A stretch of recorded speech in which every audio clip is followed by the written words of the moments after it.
Hey everybody, Coach Toolshed here, and in today's video we have yet another example of the mainstream gaming press running with the story without doing any fact-checking, or in this case, watching a 12-minute YouTube video to sort of get some context, and instead they are running with headlines, and even some people here on YouTube are getting this story completely wrong, and it is now exploded to the point where I'm getting text messages on my phone from people I know in real life. I'm getting messages on various gaming networks from people that I play with saying, have you seen this story? Can you believe this? Because the media has once again portrayed gamers in general, and in this case, people here on YouTube, you and me, people who comment on YouTube videos, once again, we are being portrayed as just this evil group of people, and in this case, we are being led to believe that there is some sort of vicious internet, YouTube, troll hate mob that has been harassing poor Skyrim Grandma. Now, if you're not familiar with who Skyrim Grandma is, let me fill you in. I'm sure many of you know who she is. People especially who are familiar with Bethesda games would probably know who she is. But if you're not, she is hailed as the world's oldest streamer. And as the name implies, she streams a whole lot of Skyrim. She's been doing so for years and has built quite a little following for herself. And there's been lots of articles written about her. There was even a documentary in the works at one point about her. She's been flown into Bethesda Game Studios so they could do some facial capture because they are planning on using her as an NPC in the Elder Scrolls 6, whenever that game is coming. And so she is relatively well known for a streamer. She has over 800,000 subscribers here on YouTube, and that's part of the situation we're going to discuss today. But the story that's being peddled around is she recently, about 3 weeks ago, put up a video saying that she was taking a step back from doing daily uploads, and she was having a problem with the stress of keeping up with comments and basically the demands of being a streamer, and she didn't want to have that sort of pressure applied to her by people in the chat telling her, hey, you should go play this game, hey, you should play the game like this, try this out and whatnot, because as someone who's been playing the game for many years, talking about Skyrim, she didn't feel like she needed anyone's help or guidance. She just wanted to play the game the way she wanted to play, and if people wanted to come and enjoy her stream, well, that's all she was there to do. Now, she has gotten quite a bit more popular in the last year or so. I would say her name has really gotten out there amongst the masses to the point where undoubtedly she has cultivated a whole new group of people who are watching her outside of her original group of people. And as time has gone on, obviously she's getting up there in age. We have a certain worldwide health situation going on, and as she says in her video that she put up a few weeks ago, she has high blood pressure, and due to the various health concerns that she has and the stress that is being put upon her in the demands as a streamer, she decided that she needed to scale back. Now, this story here has been now misconstrued to the fact where people are saying that there's a vicious mob of internet trolls who are harassing Skyrim Grandma and are forcing her off of YouTube. She's shutting her channel down because of online harassment. You have various sites coming. Kotaku had my favorite one, absolutely. Skyrim Grandma is taking a break because of internet assholes. Way to go, Kotaku, just draping yourselves in glory once again. And the situation has now developed to the point where even Skyrim Grandma herself on Twitter was calling out some of these headlines, just coming right out and saying that they were bogus headlines and not truly reflective of the actual situation. And really, they didn't take into context what she was saying in that video. They only took a couple of comments at the beginning of her video saying that she was tired of dealing with some of the comments. They were making her upset, they were getting her stressed out, and they took that and ran with it, once again trying to paint all gamers as if we're terrible people, and anyone who would dare leave a YouTube comment, those people are now being portrayed as part of an internet hate mob, which is just complete miscategorization of what has actually happened. And like I said, she's come out now and said that a lot of these headlines are completely bogus. And what you have to keep in mind here is a lot of these outlets that are covering this in an outrage form are completely ignoring a lot of the stuff that she said towards the later part of her video when she was discussing the problem that she has with her subscriber count compared to her view counts, the amount of people that are actually watching all of her videos, the amount of view retention she's getting on her videos, and it was a lot more stuff that someone who would make content here on YouTube can understand. If you're struggling with your videos and you're not getting a lot of views, and you look at your YouTube analytics and they're not telling you what you want to see, it can be very depressing. And she even said it right in her video. She's not having fun doing it anymore, and she's failing to see the point of why she's making videos when she has over 800,000 subscribers, and at the time was only pulling in 4,000 to 5,000 views per video. And as she said, when she looked at her analytics, she's posting 30-minute plus videos, and only a fraction of them are getting watched past the 5-minute mark. A lot of her videos, she said, people were only watching about 5 minutes of the video. And so when you see stuff like that and people are watching, say, less than 20% of your videos that you're posting, and you're trying to do let's plays, well, obviously at some point you're going to feel like you might be spinning your wheels. Now, she's complaining she's still getting thousands of views on all of her videos, so she does have a following there. But in relation to the fact that she has over 800,000 subscribers, creeping up on 1 million subscribers, is when you're only getting 5,000 views. Yeah, that really is not a great pull. In this particular situation, you do have to take into account that she, as sort of a special interest figure in the world of gaming, is going to get a lot of non-active types of subscribers. People who just sort of saying, oh, that's a nice story, I'm going to subscribe to her channel, but they're not going to be active viewers of the channel per se. I know, for example, what was it, last year or the year before, when we had the incident with IGN and the plagiarism scandal involving Dead Cells, and the review that IGN put up that directly copied one of the channels here on YouTube called Boomstick Gaming. After that, I went and subscribed to his channel. Even though I'm not a regular viewer of his content, I'm still subscribed to his channel, but I don't watch a lot of his videos. Maybe 1 or 2 I've watched in the last year since that whole incident happened. But that's the sort of thing where when you get a lot of notoriety, whether it be good or bad, but when your name gets out there and it gets more into the mainstream press and people start writing articles about you, whether the situation is something like a special interest story like Skyrim Grandma, or whether you have a plagiarism scandal in the case of Boomstick Gaming, people are going to go and support your channel by subscribing, just in a small way to be like, hey, we support you, but that doesn't necessarily mean that they're going to be an active subscriber.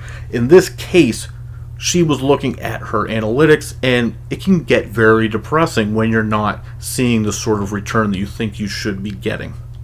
And I would dare say that pretty much anyone here who makes gaming content on YouTube, even the biggest channels, have gone through something like that at some point. And I know a lot of smaller content creators, myself included, it can be very depressing when you're putting out a video and you're spending several hours on it, and maybe if you're lucky you can get a couple hundred views on it. It can definitely get depressing over time. And if you're someone like her who's doing daily videos and constantly streaming, the grind of that, when you're not seeing the return on investment that you thought you were going to in terms of time and effort, it can be very demoralizing. And of course, not to be morbid, but when you're in the later years of life, you are going to want to probably spend your time doing more stuff that you enjoy rather than trying to cultivate towards the masses. Something else we have to take a look at that is being totally disregarded in this situation as the media tries to reach towards outrage instead of reality is that when you're making content in the world of either streaming or let's plays in this case, it's a different type of audience and a different type of audience interaction than you would normally get on a piece of content if you were writing an article or putting up a more of a generalized video, sort of like what I do. When you're doing let's plays or streaming, you as the audience member have a much more active participatory role in the content.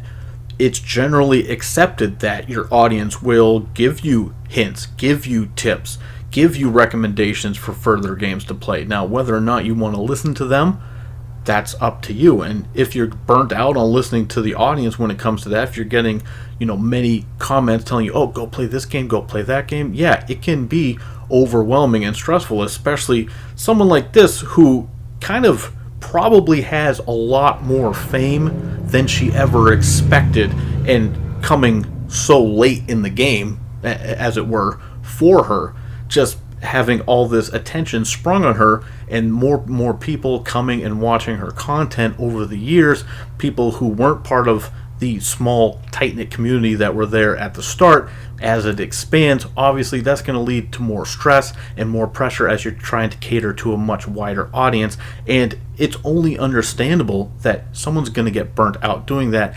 especially when you never really were out there seeking it and was just more or less thrust upon you. I have a sneaking suspicion that at the end of the day, Bethesda is slightly culpable for this in the way that they were thrusting her into a lot of promotional material and stuff like that, really increasing her level of fame in the gaming circle to the point where it's probably a bit overwhelming for her as well to be getting so much attention to everything she's doing. She even mentioned this in her video. She feels like she's constantly under a microscope. Bringing her in and using her as sort of a marketing tool, which Bethesda has done. You really can't deny that she has been used by Bethesda as a marketing tool. And whether, I'm sure she's not like upset with the relationship she has with them, but she has been used in some way as by Bethesda as a marketing tool. That's just a fact of the matter. And so with all the extra popularity out there, obviously that's going to come with increased attention, increased scrutiny, and increased pressure, and it's only natural at some point you're going to burn out. This, to me, when I watched her video that she put out after I heard all the internet outrage that, she was run off YouTube by trolls, I actually went and watched the video that she put out, and the feeling I got the entire time was one that I'm sure many people here on YouTube who make content have felt before. She just felt sort of dejected, demoralized, and it was more of like, I just don't know why I'm wasting my time doing this anymore, because I'm not having fun doing this. I'm not feeling like this is worth my time or my effort right now. It's more of a headache than it is rewarding at this point. That is what I heard. I didn't hear her blaming fans or blaming commenters for running her offline. It was not that sort of video. She even said in the video that she wasn't mad, she wasn't angry or getting upset. She was frustrated by some of the people who were like, hey, why don't you play this game? Why don't you play that game? But in the world of streaming, that sort of comes with the territory, and she just got burnt out on it. And that's the real story. And like I said, she has pretty much confirmed this on Twitter with various comments she's made today. And I know there is a much bigger channel that did a video about this earlier, who she responded to directly and said that that video was a lot more in line with what she was thinking. And that was what I also thought when I heard what she said in her video that she posted 3 weeks ago. Because when I listened to it, what I heard was a content creator who was just flat out burnt out on making content and trying to please people. It wasn't a situation where there was some internet hate mob.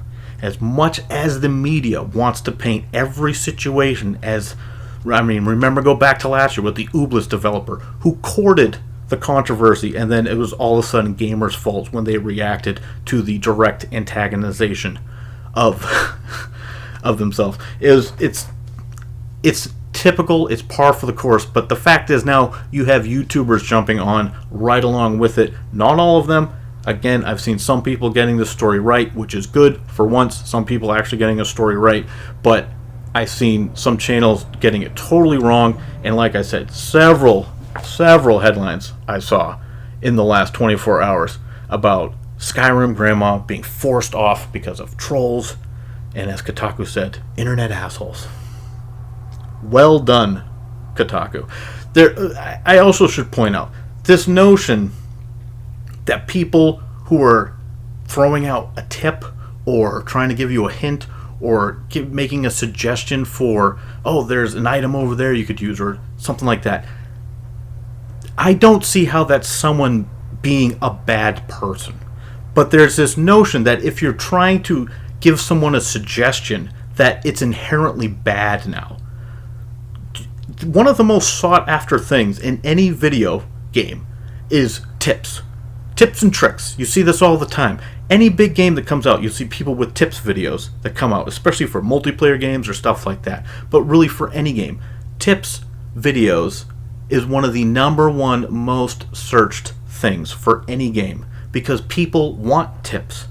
And streaming audiences, Let's Play audience, like to partake and give their knowledge of the game, because lots of people who watch Let's Plays are very much people who would play hundreds, if not thousands of hours of a game. A lot of them are very dedicated to the game. They're very much invested in the community, so they are in their own way a bit of an expert on that game. And people who are like that in gaming culture, and really in any sort of form of entertainment, when people are that dedicated to any particular franchise, they're going to want to come across as if they're quite knowledgeable about it. This is just normal interaction with a Let's Play audience or a streaming audience. And yes, she got burnt out. That's the real story. Forbes, I think, was one of the only places that I saw actually get a proper headline when it said she taking time off due to stress. That's accurate. All these other headlines, sensationalist nonsense.